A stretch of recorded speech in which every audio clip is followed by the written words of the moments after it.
This evening, we are going to discuss the Gentilly Resilience District Substantial Amendment Number 2. The National Disaster Resilience Competition is a federal allocation of approximately $141 million provided by the federal government via the Department of Housing and Urban Development. It's specifically for the Gentilly Resilience District. We're focusing on unique challenges to build resiliency primarily in low to moderate income communities. Today we're here to talk about a substantial amendment. We have 6 specific things that trigger a substantial amendment. Tonight we'll be talking about the deletion of 2 approved activities. If you could see. Our proposed changes currently is a deletion in the microgrids project along with the Milneburg project.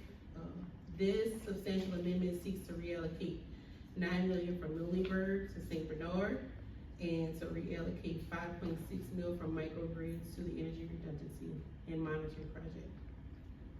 Here you'll see the entire allocation of our urban water projects, but we are doing exactly what we said we were going to do. So we're reallocating about $14.6 million. The first project we'll discuss is the St. Bernard Stormwater Campus. We have our senior project manager here, Stephanie Dre.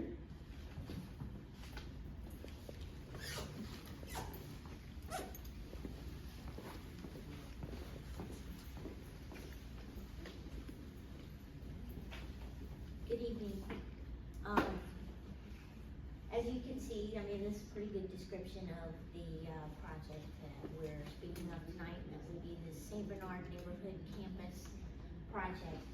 It is made up of 3 construction phases, the first being the largest and most crucial to, I guess, the program, the 3-phase program, and that is the addition of the football and softball field for youth 4 through 12. And phase 2 is a community building / restrooms, concessions counter, a gathering hub, if you will, for the area. And then the 3rd phase will be doing about 7 blocks worth of pavement replacement, where we're integrating green infrastructure into intersections associated with these blocks, and we'll be tying the green infrastructure interventions into the drainage. The most important part is you can see, you can kind of see the outline of a football and a softball field there in the big open space. And this represents, point it out, this represents 4 acres of underground stormwater storage. That's 5 million gallons of stormwater storage in that neighborhood. That's pretty transformative. And the athletic fields above it and the building that accompanies it also represents the return of Willie Hall Playground.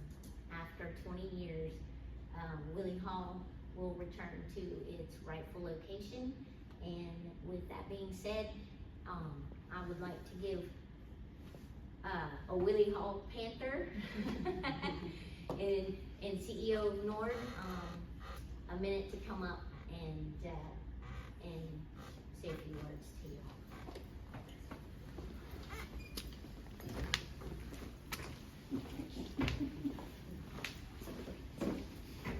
Hey, good evening, everyone.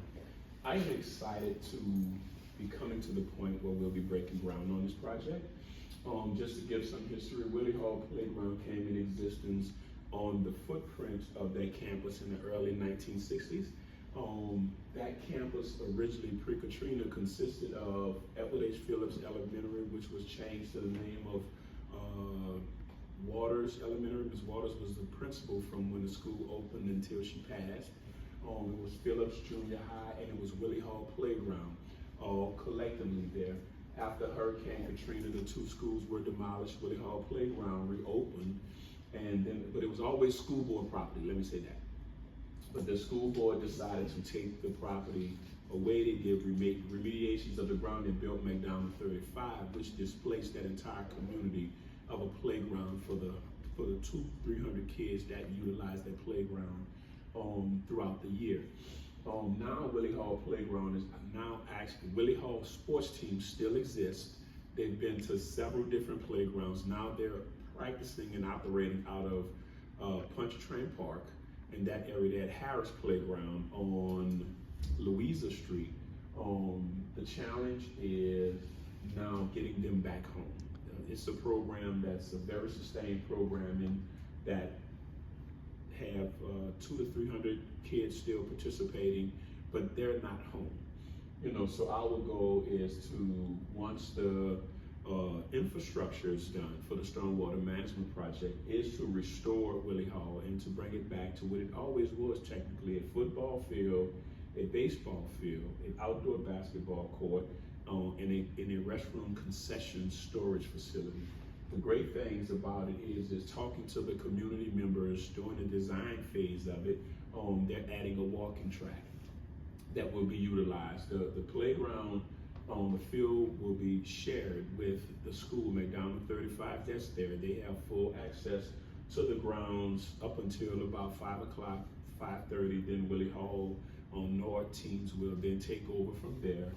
But also amenities that's coming to the site is also on the opposite side on Bayou St. John, which will be a kayak launch. That's another amenity that's coming to that site. And everything that you see coming is by the request of the community, right? It's nothing that the city said, this is what we want to do. You have the community that said we need a playground to return. You have the community say that we wanted some features that sit on Bayou St. John. So they're doing a play structure on Bayou St. John as well as the kayak launch, which is another amenity for that community. So from the Norwich perspective, we're excited to have those amenities brought back to the original amenities, return to the neighborhood, because there's no open green space in that community. You have over 500 school-age kids that literally live in that area from is that Gentilly to Harrison, or Gentilly to Mirabel, really, and from Bayou St. John to London Avenue Canal. There's no playground, there's no green infrastructure or green space in that footprint that I just named. And so we're excited to see that campus return to offer those services to those kids. Thank you.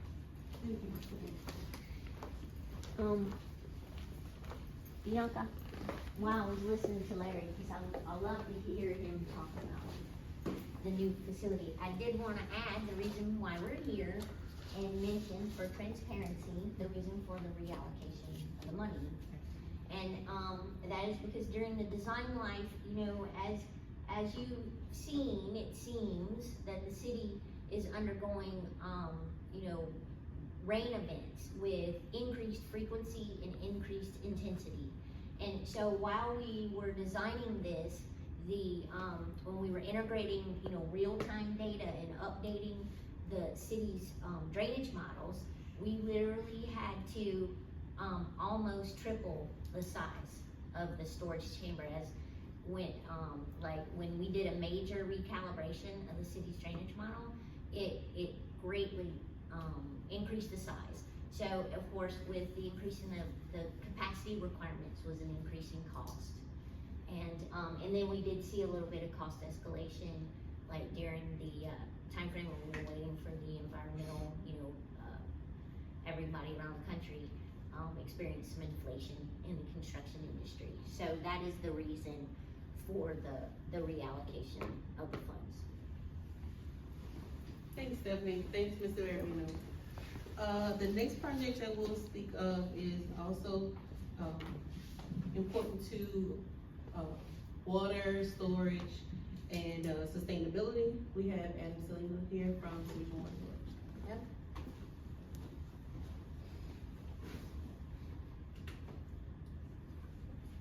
Thank you. Yep, I'm Adam Salino with the Sewage and Water Board. I'm the project infrastructure project manager for the energy redundancy and monitoring project. And really this project is looking at an expansion of our existing real-time data acquisition and SCADA capabilities. So the reason that we're increasing the project budget for this is that when we originally scoped out this project and came up with engineering estimates, what we found when we went through a couple of bid phases is that we found that after a couple of bids, it was severely under budgeted, and so we needed additional funding in order to move forward with the project. So that's why we're moving forward with it, with the additional fund, with the reallocation of funding. So what is this project doing? So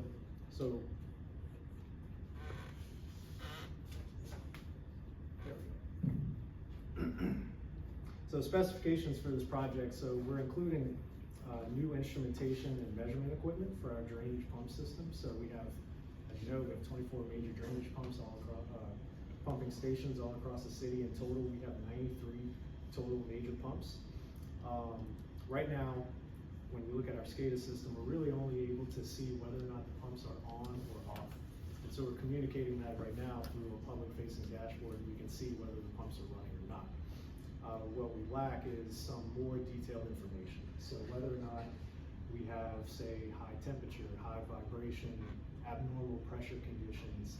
And so this project is looking at adding a lot of that new instrumentation and data acquisition to all of our major pumps throughout the city.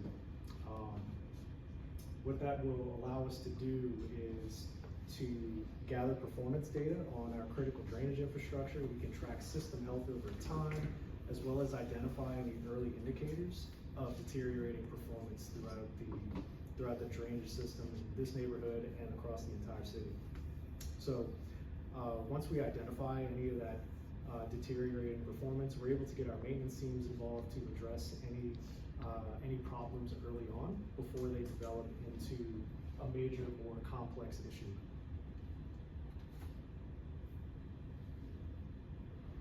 The next couple of slides are just some examples of some project artifacts that we had created during the feasibility study and some of that front-end engineering design in order to get us to a detailed design phase where we can start to execute. So kind of what we have here is, this is a kind of a layout diagram of DPS 6, which is on the Jefferson-Orleans parish line.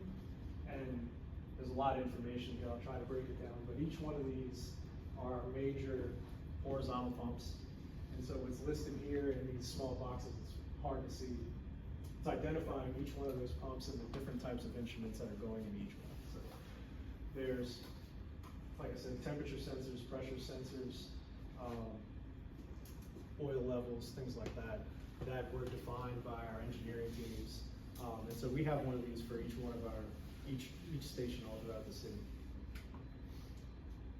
Again, this is another example that we're giving guidance to our contractors once they get awarded the project.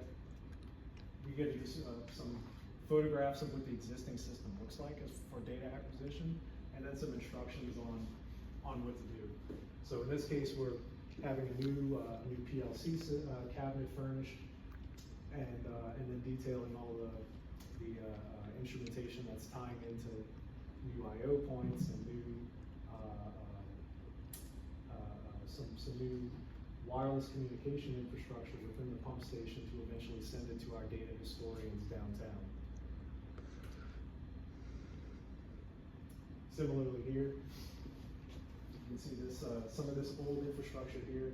So this is some equipment that we're looking at eventually replacing and revising with some new, more modern equipment. Same here as well. Again, this is a control console probably dated from the 1960s or so. It still works, but again, it's limited in its capabilities on what we're able to track and analyze and monitor. So, adding all this new monitoring infrastructure will help us be better stewards of our pumping equipment and be able to better track and manage performance data and health throughout all of our major critical infrastructure.